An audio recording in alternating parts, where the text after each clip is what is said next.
अयोध्या से मुकेश सहनी का बड़ा ऐलान। 25 जुलाई से निकलेगी 101 दिवसीय निषाद आरक्षण संकल्प यात्रा। 2027 से पहले आरक्षण नहीं तो भाजपा के विरोध में मतदान करेगा निषाद समाज। विकासशील इंसान पार्टी के पार्टी सुप्रीमो एवं बिहार के पूर्व मंत्री मुकेश सहनी ने ताराजी रिसार्ट देवकाली बाईपास चौराहा अयोध्या में आयोजित प्रेस कॉन्फ्रेंस को संबोधित करते हुए निषाद समाज के आरक्षण, सामाजिक न्याय, राजनीतिक भागीदारी एवं समसामयिक मुद्दों पर अपनी बात रखी। मुकेश सहनी ने कहा कि निषाद समाज को वर्षों से उनके संवैधानिक अधिकार से वंचित रखा गया है। अब समाज अपने अधिकारों के लिए निर्णायक संघर्ष करेगा। उन्होंने कहा कि आगामी 25 जुलाई से पूरे उत्तर प्रदेश में 101 दिवसीय निषाद आरक्षण संकल्प यात्रा निकाली जाएगी। इस यात्रा के दौरान पूरे प्रदेश में 1 करोड़ निषाद समाज के लोगों को गंगा जल हाथ में लेकर यह संकल्प दिलाया जाएगा कि यदि 2027 के विधानसभा चुनाव से पहले निषाद समाज को आरक्षण नहीं मिलता है तो समाज भाजपा के विरोध में मतदान करेगा। उन्होंने उत्तर प्रदेश सरकार में मंत्री डॉक्टर संजय निषाद को सलाह देते हुए कहा कि यदि वे वास्तव में निषाद समाज के हितैषी हैं तो समाज के अधिकारों के लिए निर्णायक लड़ाई लड़ें। यदि वे इंडिया गठबंधन में आते हैं तो वे स्वयं राहुल गांधी एवं अखिलेश यादव से बातचीत कर निषाद समाज को सम्मानजनक राजनीतिक भागीदारी दिलाने का प्रयास करेंगे।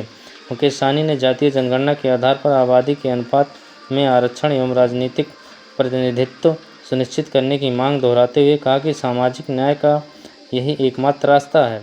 इस दौरान उन्होंने अयोध्या में राम मंदिर के चंदे की कथित चोरी को अत्यंत दुर्भाग्यपूर्ण बताते हुए कहा कि यह करोड़ों श्रद्धालुओं की आस्था से जुड़ा विषय है। उन्होंने कहा कि दोषियों के विरुद्ध कठोर कार्रवाई होनी चाहिए क्योंकि भगवान श्री राम आस्था के साथ विश्वासघात करने वालों को कभी माफ़ नहीं करेंगे। प्रेस कॉन्फ्रेंस के दौरान प्रभारी राम भारत निषाद, जसपाल निषाद, अनिल साहनी सहित पार्टी के सैकड़ों पदाधिकारी, कार्यकर्ता, सामाजिक नेता एवं बुद्धिजीवी बड़ी संख्या में उपस्थित रहे। 2027 में चुनाव है और उसको लेकर क्या रणनीति है आपके पास? देखिए, अभी तो हम प्रभु श्री राम के नगरी में हम आए हैं। प्रभु श्री राम जी से आशीर्वाद भी लेंगे और उनसे आग्रह भी करेंगे कि हे प्रभु श्री राम जी, कभी हमारे पूर्वज आपको नाव पे बैठा के पार लगाए थे और जब आप उनको कुछ दे रहे थे तो हमारे पूर्वज ने कहा कि अभी हम आपको पार लगाए हैं और आने वाले समय में हमारे आने वाली पीढ़ी को आप पार लगाइएगा। तो मैं प्रभु श्री राम से आग्रह करूंगा, क्योंकि उनके नाम पे भारतीय जनता पार्टी देश में सरकार चला रही है, चाहे उत्तर प्रदेश हो या दिल्ली का हो, और निषाद समाज से बरसों से लड़ाई लड़ रहे हैं कि निषाद समाज को आरक्षण मिले। इसके लिए गोली चला, लोग शहीद हुए, लाठी डंडा खाए हैं। तो भगवान श्री राम जी सद्बुद्धि दे भारतीय जनता पार्टी को, ताकि देश में जनता के हित का काम करे, गरीब पिछड़ा दलित का काम करे। लेकिन आज भारतीय जनता पार्टी क्या कर रहे हैं?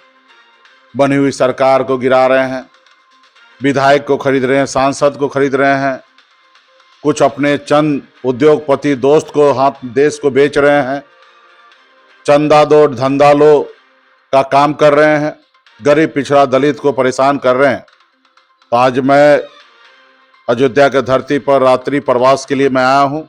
पार्टी के नेता, कार्यकर्ता, संगठन के लोगों से मुलाकात कर रहा हूँ और आने वाला समय में, क्योंकि 2027 का चुनाव है, ऐसे समय में निषाद समाज विद्रोह करेंगे तो मेरा मानना है कि वो सुनेंगे। तो इसके लिए हम लोग एक आंदोलन करने के लिए जा रहे हैं।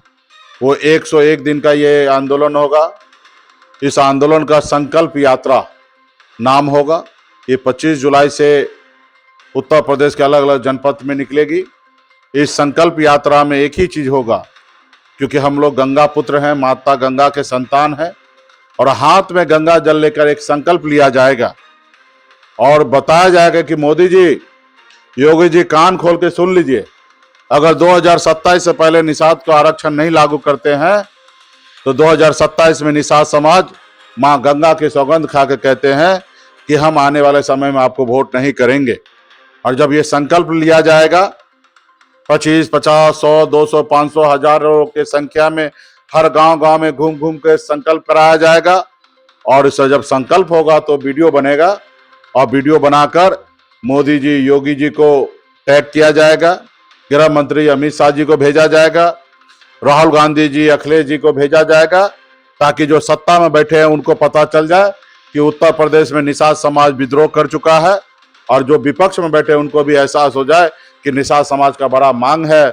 और आने वाला समय में सत्ता जब परिवर्तन होगा, तो जब समीक्षा होगा कि हमारी सरकार क्यों गई, तो उसमें एक ही नाम खुल के आएगा कि निषाद समाज ने हाथ में गंगा जल लेकर संकल्प लिया था कि आरक्षण नहीं देंगे, तो हम आने वाले समय में आपको वोट नहीं देंगे, जिसके कारण सरकार गई। और जो समीक्षा करेंगे कि सरकार कैसे बनी, अखिलेश जी जब समीक्षा करेंगे तो उसमें खुल के आएगा कि निषाद समाज ने झोला भर भर के हमको वोट दिया, जिसके कारण हमारी सरकार बना है।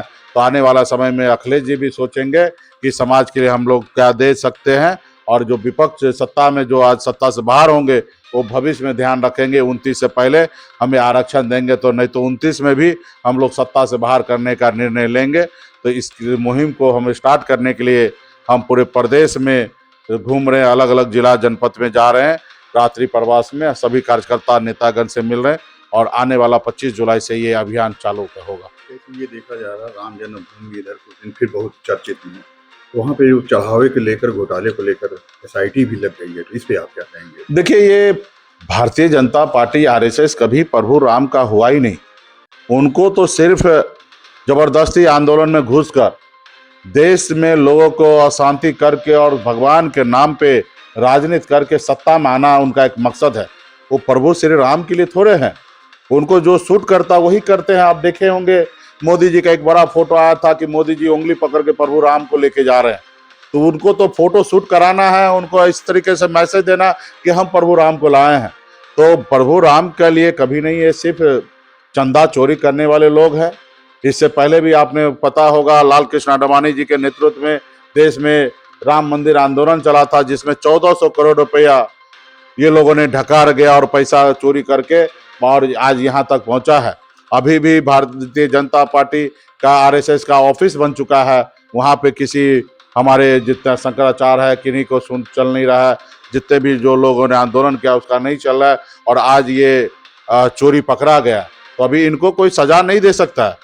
चोर भी ये है और इंक्वायरी भी यही करा रहे हैं, तो इनको सजा तो श्री प्रभु राम ही देंगे सत्ता से बाहर करके। और मुझे पता है कि पिछली बार भी आपने देखा कि किस तरीके से अयोध्या से ये लोग हारे थे, इनको सजा दिया गया था, और आने वाला समय में भी ये सीख नहीं ले रहे हैं। आने वाला समय में भी प्रभु श्री राम जो इनको सत्ता से बाहर करेंगे और देश से भी बाहर करने का काम करेंगे। क्या 2027 में इसका कुछ इफेक्ट देखने को मिलेगा? नहीं, निश्चित तौर पे देखने के लिए मिलेगा। अभी हम लोग एक आंदोलन खड़ा किए हैं, और आप सब जान रहे हैं कि ये कुछ साल पहले आंदोलन के नाम पे ही डॉक्टर संजय निषाद जी इस राज्य में नेता बने हैं, और वो हमारे बड़े भाई हैं।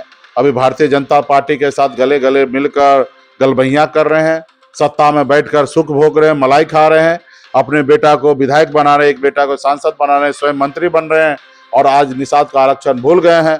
अभी हमने उनको एक समय दिया है 6 महीने का कि 6 महीने में आप आरक्षण कराओ तो हम आपको पूरा समर्थन देंगे, नहीं कराते आरक्षण तो कुर्सी को लात मार के हमारे साथ आइए, हम अखिलेश जी से, राहुल जी से बात करके आपको गठबंधन में दिलाते हैं, और यहाँ आके समाज की लड़ाई लड़िए। यदि अगर आप ये सब नहीं करते हैं तो निश्चित तौर पे 2 नवंबर के बाद हम अपना निर्णय लेंगे। हम ऑलरेडी एक राजनेता हैं, हमारी पॉलिटिकल पार्टी है, हम बिहार में डिप्टी CM का फेस है, इंडिया गठबंधन के सहयोगी हैं, तो हम आने वाला समय में 2 नवंबर के बाद पॉलिटिकल निर्णय लेंगे। लेकिन अभी तो हम डॉक्टर संजय साहब को 6 महीने का हम समय दे रहे हैं कि 6 महीना में वो अपनी गलती को सुधारे। अखिलेश यादव कहते हैं कि ये राम मंदिर को बहुत सवाल उठा रहे हैं कि कुछ राम मंदिर आके दर्शन नहीं कर रहे हैं, तो क्या लगता है 2027 में वो राम मंदिर के दर्शन करेंगे? निश्चित तौर पे मोदी जी, योगी जी को सत्ता से बाहर करके, और राम मंदिर वाकई में जिनका है, जिन्होंने आंदोलन किए हैं, जिन्होंने जान दिया है, जिन्होंने खून पसीना बहाया, उनके हैंड ओवर कर देंगे। और निश्चित तौर पे हम तमाम इंडिया गठबंधन के लोग प्रभु श्री राम जी के दर्शन करेंगे, ताकि आने वाला समय वाकई में जिन लोगों ने शहादत दिया है, राम मंदिर के लिए लड़ाई लड़ा है, हम न्याय देने की बात करेंगे। आज उनके पॉलिटिकल पार्टी है, उनकी पॉलिटिकल एजेंडा है, हम उस पॉलिटिकल पार्टी वो एजेंडा को नहीं मानते हैं। आज देख ही रहे किस तरीके से राम मंदिर के चंदा को चोरी किया जा रहा है, ऐसे लोगों के साथ हम क्यों खड़ा हो जाए। धन्यवाद।